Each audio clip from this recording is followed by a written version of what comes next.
কিন্তু নাগরিক আমরা, আমাদেরকে প্রশ্ন করতে হবে যে কাশ্মীরের মতো জায়গাতে প্রতি 5 মিটার 10 মিটার ছাড়া ছাড়া সেন্ট্রাল ফোর্স থাকে, সেখানে কিভাবে পাকিস্তান ওখান থেকে 300 কিলোমিটার দূর থেকে এসে বড় হাতিয়ার নিয়ে আমাদের নিরীহ 26টা নাগরিককে শহীদ করে আবার কোথায় গায়েব হয়ে গেল? তাহলে তোমার আইবি, তোমার ডিআইবি, তোমার র, তোমার এনআইএ, তোমার বিভিন্ন এজেন্সি কি করছিল? এটা তো মোদি অমিত শাহকে জবাব দিতে হবে ভাই। এই প্রশ্নটা আমাদেরকে করতে হবে। পাকিস্তানে অ্যাটাক করেছে, আরো বেশি করে অ্যাটাক করুক, আমরা এই অ্যাটাকের পক্ষে। যোগ্য জবাব আমাদের দেশের আর্মিরা দিয়েছে, আরো বেশি করে যোগ্য জবাব দিতে হবে। আমার দেশের 56 ইঞ্চির প্রধানমন্ত্রীকে, পাকিস্তানের প্রধানমন্ত্রীকে বার্তা এটা দিতে হবে যে ফার্দার আগামীতে ভারত বিরোধী কোন জঙ্গি সন্ত্রাসী কার্যকলাপ না আপনার দেশে চলে, তার দায়িত্ব নিতে হবে। এই বার্তা দিয়েছে, এই বার্তা দেওয়া দরকার ছিল, কিন্তু দুর্ভাগ্য আমাদের ফেতে দিয়ে তো কেউ মাপেনি। আমরা হাওড়া জেলার মানুষ ফিতের কাজটা দূর থেকে বলে দিতে পারবেন, কিন্তু ওটা কত সাইজ, তাই না? 56 ইঞ্চি কি 16 ইঞ্চি, যদি কাছাকাছি হচ্ছে না হলে কিন্তু বলে দিতে পারবেন।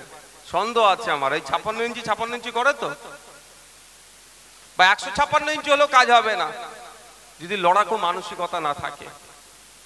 আপনারা বলুন, যেখানে 5 মিটার 10 মিটার ছাড়া ছাড়া সেন্ট্রাল ফোর্স থাকে, বড় হাতিয়ার নিয়ে এসে সেখানে ধর্ম দেখে দেখে মানুষকে খুন করে চলে যাওয়ার টাইমটা পেল কি করে? আপনারা কেউ কাশ্মীরে ঘুরতে গিয়েছেন? কেউ আছে এখানে?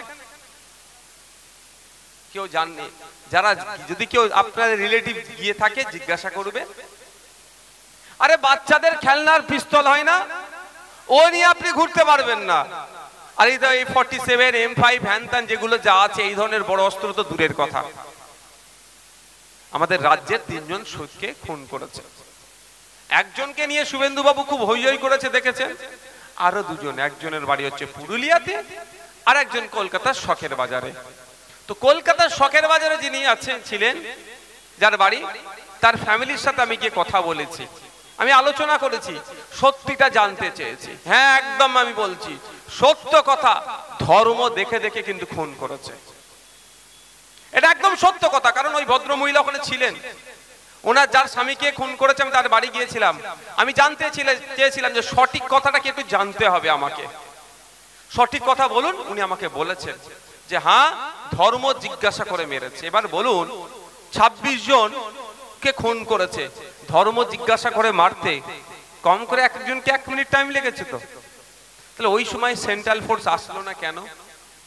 শুধু তাই নয়, ওই ভদ্র মহিলার কথা অনুযায়ী আমি বলছি, উনি আমাকে ক্ষোভের সাথে জানিয়েছেন যে ওখানে ঘটনা ঘটিয়ে দেওয়ার পরে যখন ওই উগ্রবাদীরা, ওই সন্ত্রাসীরা যখন চলে গিয়েছে, তার প্রায় 2 ঘন্টা পরে ফোর্স আসছে এদেরকে উদ্ধার করতে।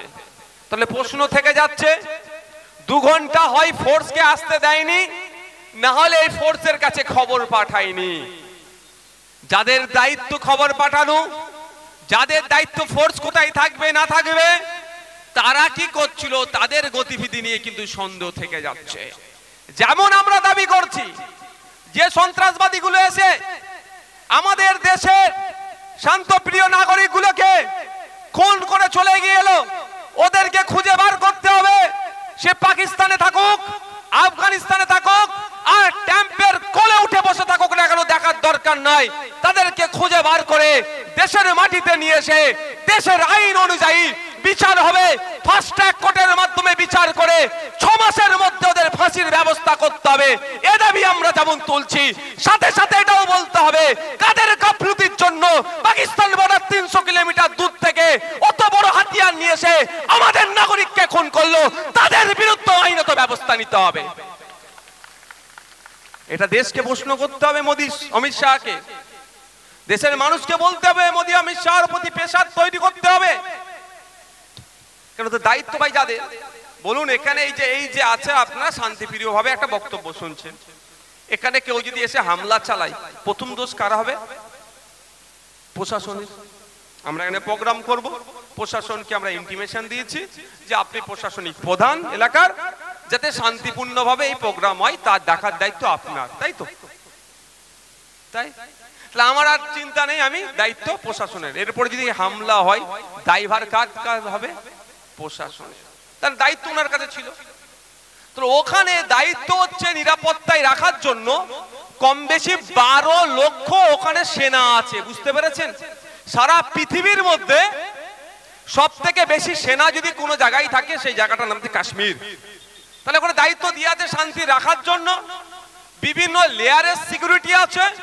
তারপরেও তাহলে সেখানে ছোট পিস্তল নিয়ে এসে গুলি করে দিলে ভাই বলতাম যে লুকিয়ে নিয়ে এসেছে, বড় বড় এই ধরনের পিস্তল নিয়ে এসে গুলি করছে, কোথায় ছিল ফোর্স? এই প্রশ্ন থেকে যাচ্ছে। ব্যর্থতা কার? মোদিজির ব্যর্থতা, অমিত শাহজির ব্যর্থতা, ডিফেন্স মিনিস্টারের। এই প্রশ্ন উঠছে না। এবার আসি আমি, বেশি শুভেন্দু অধিকারী দেখবেন এই বিষয়ে আর চর্চা করছে না। কদিন খুব মার্কেট গরম করে দিয়েছিল, কদিন আমার হিন্দু ভাইদেরকে মিসগাইড করে দিচ্ছিল, এখন দেখবেন আর চর্চা করবে না। কারণ প্রশ্ন তো এটা আমি করছি, আমি নয়, আমার মতো অনেকেই করছে, যে এর আগে অটল বিহারী বাজপেয়ী বিজেপির পক্ষ থেকে প্রাইম মিনিস্টার ছিলেন, কংগ্রেসের পক্ষ থেকে দীর্ঘকাল প্রাইম মিনিস্টার ছিল, তখন জঙ্গিরা এসে কোনো হিন্দুর দিকে সাহস পায়নি তো তার জাত থেকে তাকে খুন করার, তাই না? আর এখন যিনি প্রাইম মিনিস্টার আছেন, নিজেকে তিনি বা তার দল কি দাবি করছেন? হিন্দু হৃদয় সম্রাট, অর্থাৎ হিন্দুদের এখন নতুন ভগবান বলে তাকে প্রজেক্ট করার চেষ্টা হচ্ছে। তাহলে হিন্দুদের নতুন ভগবান বলে প্রজেক্ট করার চেষ্টা করছে যাকে, তার আমলেই হিন্দুরা আক্রান্ত হচ্ছে। এ তো নিজের থুতুতে নিজের ডুবে মরা দরকার ওর। আমি যদি বলি আমি এই অমুকের দায়িত্ব নিচ্ছি, এর আমি দায়িত্ব নেব, আর আমার আগে দায়িত্ব নেওয়ার আগে পর্যন্তই সুরক্ষিত ছিল ভাই, আমি দায়িত্ব নেওয়ার পরে যদি আক্রান্ত হয় তাহলে আমার কি করা দরকার? পদত্যাগ করা দরকার। তাহলে আমার ব্যর্থতা। আমি নিলাম হিন্দুদের বাঁচাবার দায়িত্ব, যদি আমি হিন্দুদের বাঁচাবার দায়িত্ব নিই, এর আগে নাকি কেউ নিতে পারেনি, এখন আমি নিয়েছি, তাহলে আমার আমলে হিন্দুদেরকে বেছে বেছে খুন করছে, তাহলে আমার থেকে অপদার্থ, আমার থেকে ব্যর্থ আর পৃথিবীতে দ্বিতীয় কেউ থাকবে? এটা শুভেন্দু অধিকারী এখন বুঝতে পেরে গিয়েছে, ওই জন্য আর কাশ্মীরের পেহেলগাঁও নিয়ে কথা বলছে না। এটা আমাদের প্রশ্ন করতে হবে, আমাদের হিন্দু ভাইদের বলতে হবে। বিশ্বজিৎ দাদা তো বারবার বলছে, তুমি বলছো আমাকে বাঁচানোর দায়িত্ব নিয়েছো, আর তোমার আমলে আমরা বেশি ক্ষতিগ্রস্ত হচ্ছি, তুমি কি দায়িত্ব ভাই দিয়েছো? এই প্রশ্নগুলো করতে হবে। এই প্রশ্নগুলো আমরা করা ছেড়ে ভুলে যাচ্ছি বলে যা পাচ্ছে বুঝিয়ে হিন্দু মুসলমান করে শুধু ক্ষমতায় টিকে থাকতে চাইছে, কেউ ক্ষমতার মসনদে যেতে চাইছে।